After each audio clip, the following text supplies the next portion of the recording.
Hello everyone. तो आज हम करेंगे क्लास 10th का फर्स्ट चैप्टर का फर्स्ट एक्सरसाइज।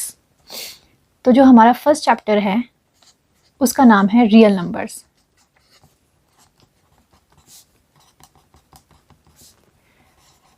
तो before starting the chapter we all should know what are real numbers. तो रियल नंबर्स वो वैल्यू होती है जिसको हम नंबर लाइन पे रिप्रेजेंट कर सकते हैं। नंबर लाइन में क्या होता है, बीच में ज़ीरो होता है, इस तरफ को पॉजिटिव वैल्यूज़ बढ़ती जाती है अप टू इन्फिनिटी, इस तरफ को नेगेटिव में वैल्यूज़ बढ़ती है टिल इन्फिनिटी। तो रियल नंबर्स कौन कौन से होते हैं, किस टाइप के होते हैं? तो सबसे पहले हमारे पास होता है नेचुरल नंबर्स। नेचुरल नंबर्स जो नेचुरली एग्जिस्ट करते हैं, 1, 2, 3 and so on up to infinity. Secondly, we have whole numbers. Whole numbers में क्या डिफरेंस है, ये ज़ीरो से स्टार्ट होते हैं। These also go up to infinity. Thirdly, we have rational numbers. आपने प्रीवियस क्लास में भी पढ़ा होगा रैशनल नंबर्स के बारे में। तो इनको हम p/q की फॉर्म में रिप्रेजेंट करते हैं, और जो हमारा डिनोमिनेटर होता है q, that is or should not be equal to 0. Then we have irrational numbers.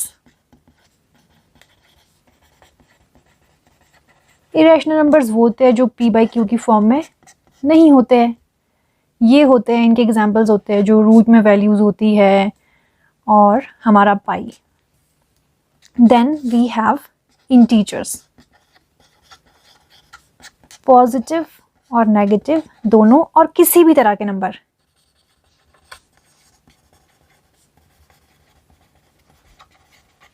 अब जैसे नेचुरल नंबर है 1, 2, 3, we can show it on number line.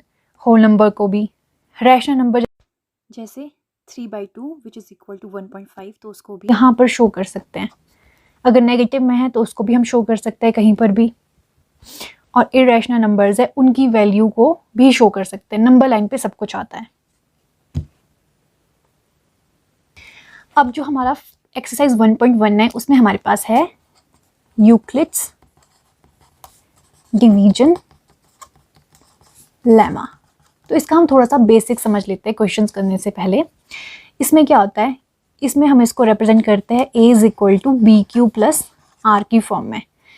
a की जगह कुछ भी ले सकते हो, b की जगह, q की जगह कुछ भी ले सकते हो, r is R remainder, xy भी ले सकते हैं यहाँ पर। तो जो हमें क्वेश्चन दिया होगा 6q प्लस 1, तो जो वो 6 क्वेश्चन में गिवन होगा वो हमारे पास b की वैल्यू होती है। तो जैसे ये यूक्लिड्स डिवीजन लेमा है, ये हम फर्स्ट क्वेश्चन में कैसे यूज़ करेंगे? तो यहाँ पे हमारे पास a is equal to BQ plus R है। R हमने बोला रिमाइंडर है, Q हमारा क्वोशंट है, B हमारा डिवीज़र होगा और A डिविडेंड होगा। अब जैसे हम यूँ लिखते हैं ना, इस तरह से, जैसे ये लिख लो 2, 2, 2 1s are 2, ये 0। तो जो ये अंदर होता है ये हमारा डिविडेंड होता है, जो डिवाइड कर रहा होता है वो डिवीज़र होता है। यहाँ जो ऊपर आता है वो क्वोशंट होता है और ये रिमाइंडर होता है। ये डिविडेंड होगा जिसको कि हम यहाँ पे ले रहे हैं A, ये हमारा डिवीज़र होगा जिसको हम ले रहे हैं B। और जो इसमें R होता है वो हमारे पास 0 के इक्वल या उससे बड़ा होता है और इस B से छोटा होता है। तो बस इसी चीज़ के बेसिस पे हम इस एक्सरसाइज को सॉल्व करेंगे। Now the first part of the first question. Question क्या है हमारे पास? Use Euclid's division algorithm to find the HCF of 135 and 225। तो इसमें सबसे पहले हम क्या देखते हैं कि इन दोनों में से बड़ा कौन सा है। तो बड़ा हमारे पास 225 है, वो हमारे पास बन जाता है डिविडेंड, और जो छोटा होता है वो बन जाता है डिवीज़र। तो वैसे जैसे हमने पहले पढ़ा था कि ये डिविडेंड को यहाँ पर लिखेंगे, फिर डिवीज़र को यहाँ पे लिखेंगे, क्वोशंट को यहाँ पर लिखेंगे और प्लस में आ जाएगा रिमाइंडर। तो ये इसको a is equal to BQ plus 1 भी बोल सकते हैं एक तरह से। बी क्यू प्लस आर भी बोल सकते हैं एक तरह से। पर अब डिविडेंड क्या है, 225 इज इक्वल टू 135 डिविडेंड। अब हमें इसमें क्वेश्चन फाइंड करना है और रिमाइंडर फाइंड करना है। तो आप ऐसे रफ साइड पे अपने जाकर इसको सॉल्व करेंगे।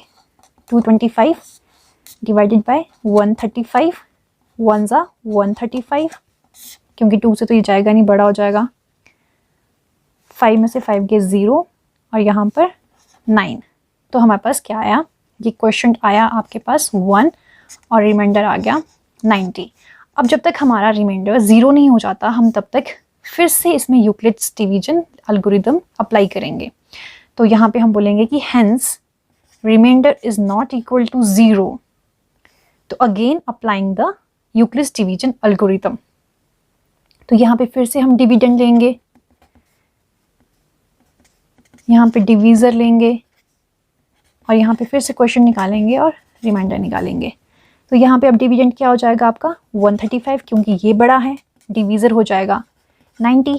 फिर से यहाँ पे इसको डिवाइड करेंगे, फिर देखेंगे हमारा क्वेश्चन और रिमाइंडर क्या आता है। 90 2 ज़ा 180 हो जाएंगे, तो 90 1 ज़ा 90 होगा यहाँ पर 5 and 45। Again this is not equal to 0, पहले लिख लेते हैं प्लस 45। तो again remainder is not equal to 0, तो again applying the Euclid's division algorithm. तो यहाँ पे फिर से हमने डिविडेंड लिखा, डिवीज़र लिखा, क्वेश्चन लिखा, रिमाइंडर लिखा। तो डिविडेंड हो गया आपके पास 90, डिवीज़र हो गया 45, फिर से हमने निकाला रफ पे 45, 2 ज़ा 90 इंटू 2 प्लस 0। तो यहाँ पे हमारे पास अब 0 आ गया है। तो जब 0 आ जाएगा तो लास्ट में जो आपका डिवीज़र होगा वो आपका HCF होता है। तो हमने इस क्वेश्चन में HCF निकालना था और हमारा HCF है 45।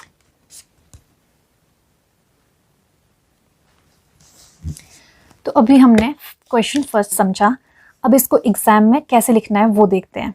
तो हम पहले क्या लिखेंगे, यूजिंग यूक्लिड्स डिवीजन एल्गोरिदम। तो पहले स्टेप में हम ऐसे लिखेंगे, स्टेप 1 आपने लिखना नहीं है, बस ये याद करने के लिए कि we can see 225 is greater than 135। तो हम लिखेंगे taking 225 as dividend and 135 as divisor, we apply Euclid's division algorithm। अब यहाँ पे आपने बस वो रफ पे सॉल्व करना है और यहाँ पे लिख देना है प्लस 90। फिर लिखेंगे कि 90 इज आवर रिमाइंडर,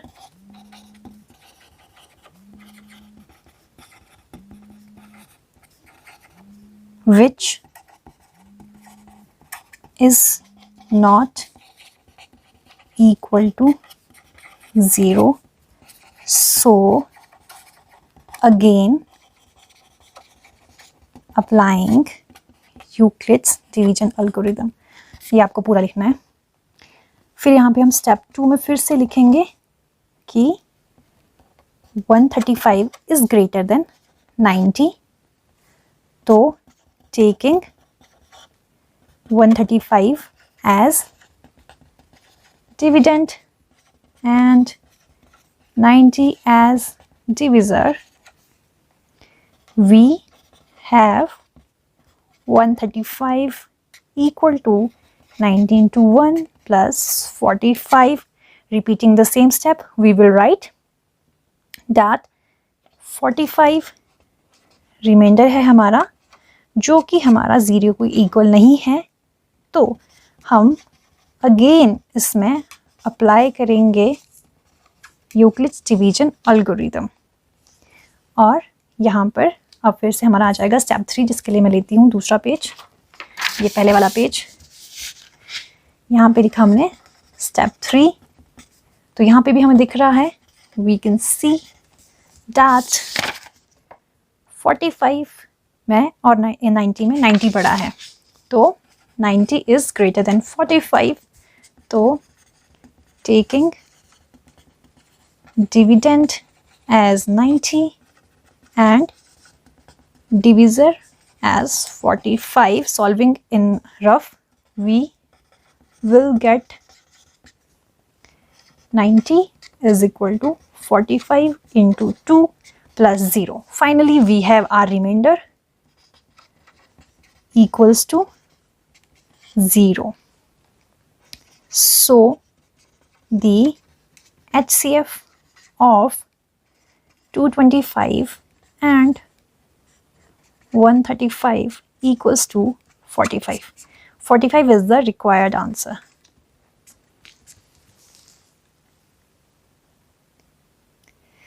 इस वीडियो के लिए सिर्फ इतना ही. अगर आपको इसमें कोई डाउट आता है तो आप वो कमेंट्स में मुझसे पूछ सकते हो. और अभी 1.1 के एक्सरसाइज के बाकी क्वेश्चन नेक्स्ट वीडियो में आएंगे और पूरे 10th क्लास का आपका सिलेबस कवर किया जाएगा इस चैनल पे. तो आप इस चैनल को सब्सक्राइब कर सकते हो. अगर आपको अच्छा लगता है तो लाइक और कमेंट कर सकते हो. नहीं अच्छा लगता है तो इसकी कमियां बता सकते हो कमेंट में. Thank you.